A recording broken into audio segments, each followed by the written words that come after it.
Sir Jojo Gabinete from GAP. Yes, Ay, dito Jojo. Para sa inyong lima, kasi masyadong marami kung 10 putos.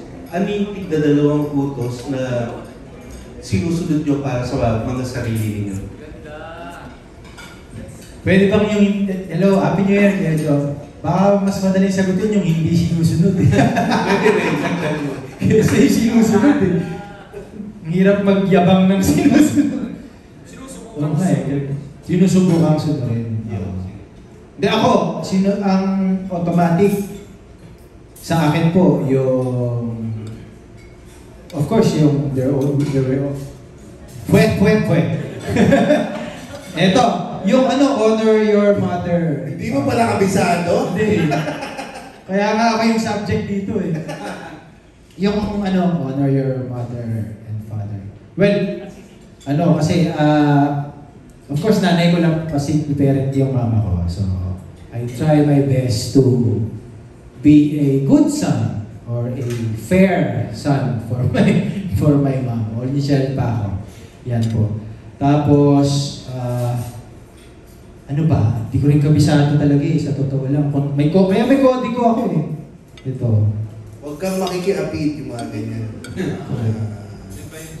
Sinusubukan mo? Sinusubukan, sundin. Araw-araw.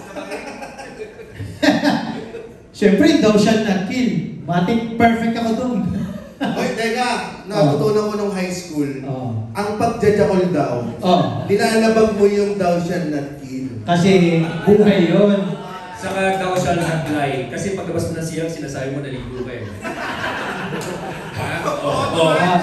Sabihin nyo, kumain lang ako, gano'n. Ang kaya mo nilabag. So, inis na yung thou shalt not kill, no? Thou shalt not kill, hindi na. Hindi ko pala na ano yun. Thank you for the information. No, ito, ewan ko seryosa. Pero yung thou shall not kill, sino makakapagpatunay na para sa tao lang yan? Paano bang napatay kang langgam? O may kitay ng ipis? Diba? Ipis. It's debatable. Dami na natin napatay. Siguro sa akin, thou shall not steal. Kasi para sa aming stand-up comedians, yan yung batas namin bawal kumopya ng ibang jokes. So kailangan sulat talaga namin. So sa mga, yan yung mga dinano namin talagang sila sa puso namin. Saka yun, thou shall not lie. Kaya pag iba sa siya, tsakuro ko. Diyan? Thou shall not lie. Ako dun sa una, thou shall not have any other God other than our God. Mga kapatid, narito po ang basa. Hindi, nag-announcer to sa misa, nag-announcer to sa di ba? Saka nag-ano dito, nag-choir. Pakita mo ng mga boses mo sa choir. May boses ba yun? Choir ako! Hindi, commentate. Nag-ano po ako sa simbahan kaya talagang kabisado ko yung commandments na yan. Pangalawa, yung thou shall not skip another commandment.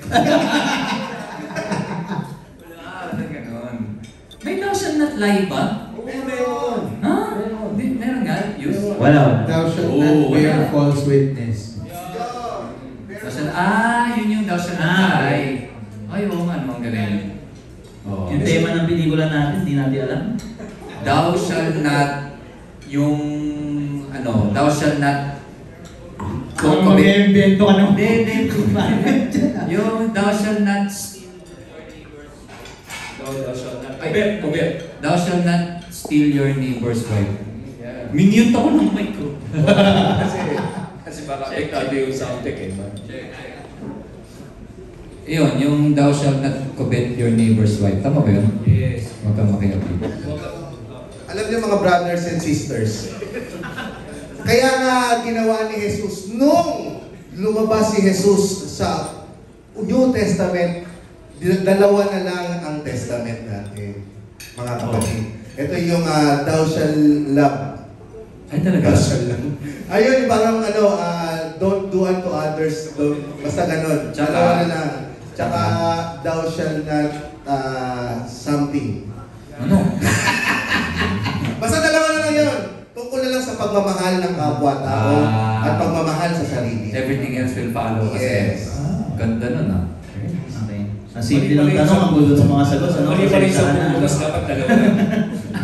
Ako siguro, karamihan naman dito, tinatry natin lahat na sundin. Ano? Pero yun nga, gaya ng konsepto ng pelikula, wala naman taong perfecto. Even though, kahit na devout Catholic ka, no, or talagang sinusunod yung mga tutos, walang taong perfecto. Pero siguro kung may dalawa na hindi ko susuwayan talaga is Thou shalt not kill, of course. And yung Thou shalt not have no other gods before me. So, Thank you. Last question na lang. Agree kami sa sinabi ni Pepe na ang galing-galing ni James sa GB Labrador. Pwedeng magpakilala pa kayo tungkol sa inyong sarili kasi parang kayong mga bagong George Sabir at James Santos. Well! So, sino si George Javier at sino si Jimmy Santos? Which is which daw? Nasa may belt bag ko. Well, nag-start kami as stand-up comedians talaga. Ako 2008. So, nag-start ako with Comedy Cartel. Actually, mga brainstormers na nag-add din sa comedy ng movie na to is part of Comedy Cartel. Then eventually by 2012, Comedy Manila na. And then, stand-up comedian. And then si Sherwin din yung naka-discover sa akin to be one of the writers for Going Bulilit. So, from doing stand-up, na-open up yung opportunity to write and then also to act. Tapos dyan din, na-stumble na yung network nila Derek Marius because of our podcast. Yan. Si James na magtutuloy mo. Meron po kaming podcast sa Spotify. Ito po yung The Cool Pals. Kung hindi niyo po kami po yung host doon. Sa mga hindi po nakakaalam sa amin po din nagsimula noong early 2024 yung viral ni Queen Yasmin, yung Esophagus. Habang tayo eh. Pati yung tono. Dadaloy. Yan po, mas kilala po kami ni GP at yung buong The Cool Pals sa comedy na irreverent na parang hindi laging nasa brink of cancellation. So, laging namin na ipupush yung boundaries. Pero pasalamat kami after 5 years na hindi pa rin po kami nakakancel. Actually, 2024 po kami po yung tinanghal ng Spotify na top comedy podcast sa Pilipinas. Joke lang yun.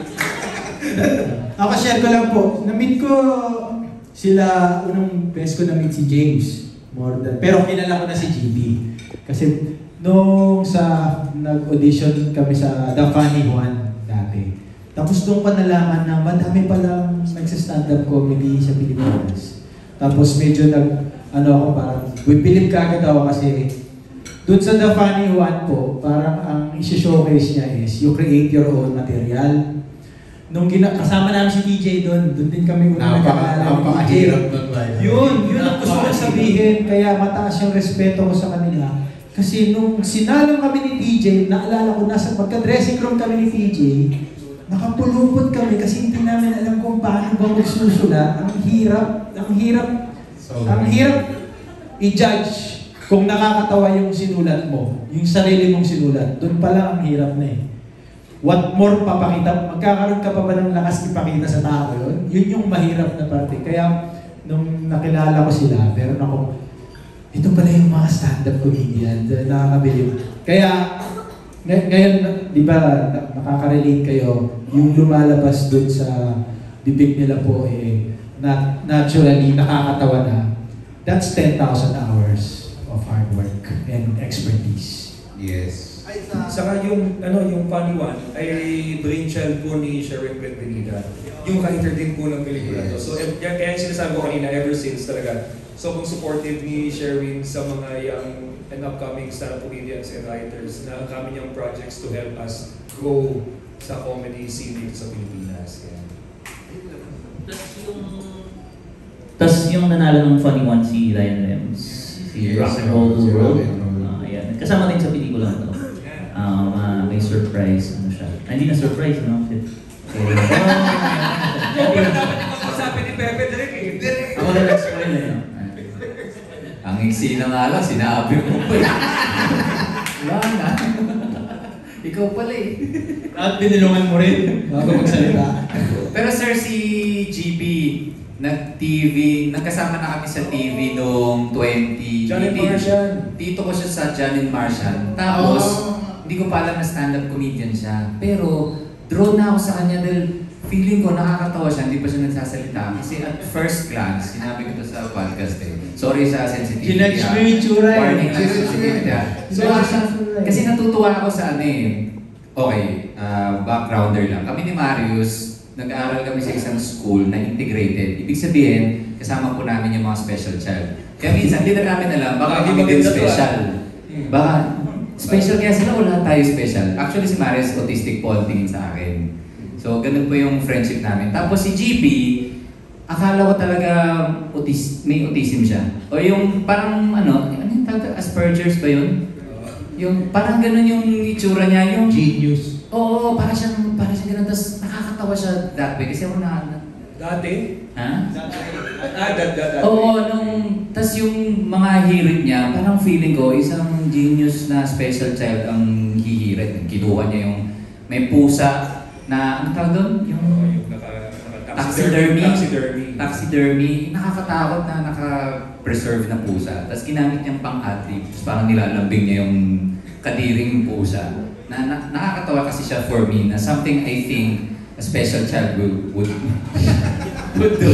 It turns out, nandun siya sa border ng genius and special, which is a very special place. Gusto ko lang i-iterate no, yung sinasabi ni Pepe kasi we grew up in a school na at least 20% ay special child. Yes. Integrated yun sa amin. Magkakasama kami lumaki, mga kababata namin. Mm. Maybe more than 20%, hindi lang sinasabi sa amin. So parang ang point niya is, drawn kami sa mga taong gano'n. So pag kinuha kita sa pelikula ko, alam mo na kung ano yung sabi. Hindi pa ng pelikula niya na pala ito.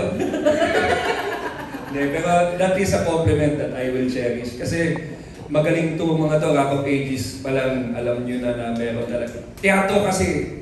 So ito yung last year na pag nakikita ko yung mga post nila, how grateful na ang aming mga teatro na napapasok sa sine. Talagang ang ganda makakasama ng mga teatro sa sine. Kaya matututunan, ibang klase yung atake nila sa pag-arte, ganyan. And yung kung paano nila gampanan yung role, ibang klase. So, talagang compliment yung ganyan na makitaan ng special. Pero di ba, hindi malayo pag may salita si Jimmy. Special mo eh! Hindi, pero baka sabihin mo, niloloko lang kita. Gusto ko nga, niloloko mo. Kasi kung totoo yan, masakit. Kasi para sa amin ang comedy requires certain level of madness, di ba? Sabi ni kung makinig din ang tawanan namin in comedy backstage. Oo. Doon kayo ma-offend. Hindi, pero... Pakilala ko na si siya din ang nagtayo ng Comedy Manila, si GB Labrador, na ngayon nagkakaroon na ng steady shows around Metro Manila na... World! The world. Gig sila sa Australia. At Teka, si James, di masyado natin binida si JB. Si James naman. Sino ka ba, James? ako naman po may Down syndrome.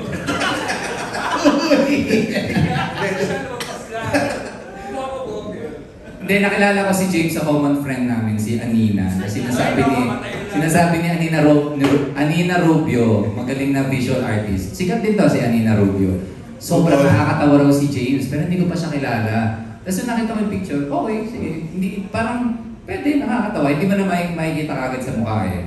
Pero nung napanood namin siya ni Marius, well, inimbitahan ako ni Marius sa The Very Best of Comedy Manila.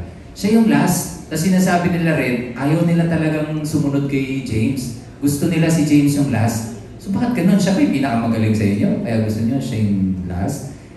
Hindi. It turns out, bukod sa napakagaling niya, grabe yung energy. Sobrang taas, kaya kailangan nyo siyang panoorin talaga. Saka po sa lahat ng pelikula, nandun na po kami ni GB Labrador. Kasi bago po ipalabas yung pelikula, may MTLCB. Doon kami. So, nasa Avengers din po kami. Ano yung papanoodin natin? before manood ng pelikula. Sinabi ko. Yung yung parang pamilya. Andun din si Donna, di ba? Saan sila? Na si James nasa poster. Parang Indiana Jones. Kami lang po ang artista mapapanood niyo sa umpisa bago magsimula yung pelikula. Mas matindi yun. Lahat ng pelikula nandun kayo. Lahat po. Ayan po, Tito John, nakilala po ba natin si James at si JD? Maraming salamat.